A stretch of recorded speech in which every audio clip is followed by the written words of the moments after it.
Good morning, good morning, good morning. Carol Davis here with a spot of sunshine just for you. So, hope you're all doing better today. And we're starting to calm down a little, huh? No, we're going to be fine. So, yesterday was amazing because I got to read about planning new ideas. Or maybe it was the day before. What? Read that. Oh dear, I got lost. But here's where I am because I left a marker, so I'm going to accept it. Speaking of looking good on the surface, how many of you have tried? I do it. I don't know how many of you have tried this, where you want everything on the outside to look good. You know, your surroundings, where you live, everything. Keep it clean and neat, and how you show up. Well, I show up like everything's fine, and I don't want anybody to know I'm dying inside or whatever. So this is titled, Speaking of Looking Good on the Surface. I think most of us have done this. If they're not doing it now, you've done it at least once in your whole life. You show up for a job interview, right? Of course. It's how you're going to present yourself. But here we go. We're reading Changeless Change. This is page 15, Speaking of Looking Good on the Surface. I love watching ducks glide across the water. It appears to be so effortless, but we do not see below the surface where their little webbed feet are paddling like crazy. See here? There's a duck. You've seen them. Pay attention sometime. They just glide, but underneath their feet are going like crazy to keep them. So how about you? Do you look calm, serene, and all together on the outside? Underneath the surface, you are paddling like crazy. Too many of us are simply trying to stay afloat and look good. I'm guilty of that. Other folks really are at peace because they have worked hard beneath the surface, weeding, searching, unpacking, evaluating, trashing. So don't wait to do your weeding. You delay, you pay. I think yesterday or the day before we talked about pulling the weeds while they're still small. Don't wait till they get so low. You know, underground, you can look at a lawn, and doesn't it look like it's, you can mow the lawn, mow down the weeds, and it's all beautiful, green, smooth. That's what happens when you don't pull the weeds from the roots. If you just, anyway, sorry. Tend to the garden that is you daily. I'll shut up and just read. Dig up and discard the weeds of your being every day. It is not only easier to keep up with the task daily, but you might also save money on trips to doctors and pharmacies. This is the circle of your life.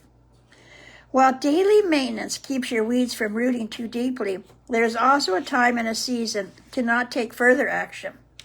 To be still, to wait, to just be. Sometimes when bad things happen that confuse us, it is beneficial to be still before jumping into action again.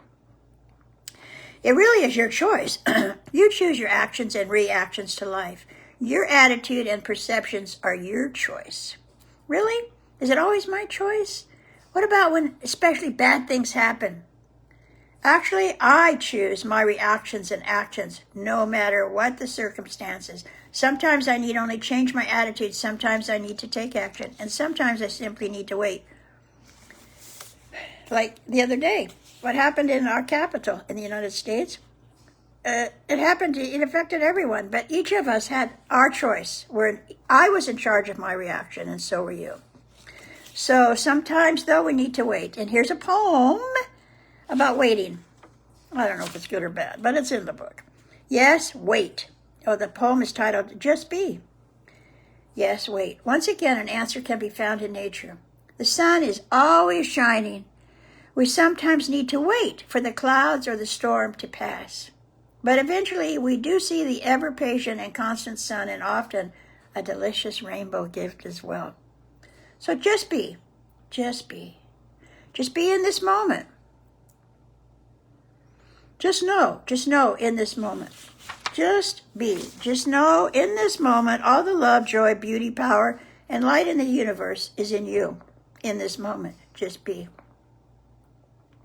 After observing nature for a good while, I started thinking about how all the beauty and precision of nature came about. Of course, that precipitated much study and conversation about the power behind the creation of this amazing planet, planet and this thing called life. I became quite obsessed with finding just the right or the correct higher power. Oh my gosh, I said to one of my teachers, so many ways to do everything. Which way is the right way? The right way? Yes, I was obsessed. I had to know the right way. Well, here you go. Next chapter. Only one wins. This is one of my favorite chapters. One day, my teacher walked me to his big bay window overlooking the ocean. He said to me, see those sailboats out there? They are all going in different directions, yet there is only one wind, and they are all using the same wind. The direction they sail is contingent upon how they tend their sails. You get that? Look at the sailboats on the lake or the ocean or somewhere. They're all going in different directions. And see, sailboats depend on the wind, right? We know that. And when there's only one wind, how is it they all go in different directions? The direction they sail is contingent upon how they tend to their sails. Very good. No path is better or worse than any other path, so there is no need to judge or to criticize. What direction are you sailing? Kind of like football, too, you know? It's like the goal is to get to everyone's after the same goal, but it's all in how you weave your way through the crowds. I finally discovered that the direction I sailed was not as important as knowing there is a supreme source, a creator behind all I see, my higher power. How to access this power became my newest dilemma. I was confused for a long time about where to find it and how to use it. My selfish, self-centered self could not figure out how it worked. I often asked my teacher, why isn't this power showing up for me? Where's my good? Obviously, I needed to learn how to recognize good, but that's for another story. Then, ta-da! I realized if it was small enough for me to figure it out, it would not be big enough to run the universe, or able enough to help you and me at the same time. One day, a picture of a water faucet popped into my head, and I grasped at that very moment the answer, it's all up to me. The source of my good is always present, always available to me. My source has many names: God, Spirit, Buddha, Allah, higher power, and countless more. What the power is called is not as significant as what it does, and even more importantly, what you believe it does. But even when I came to understand that the power, not I, would make a tree I planted to rise to the sky, or a flower grace my garden with its blooms, even then, I could not believe that same energy or creative power had any interest in me.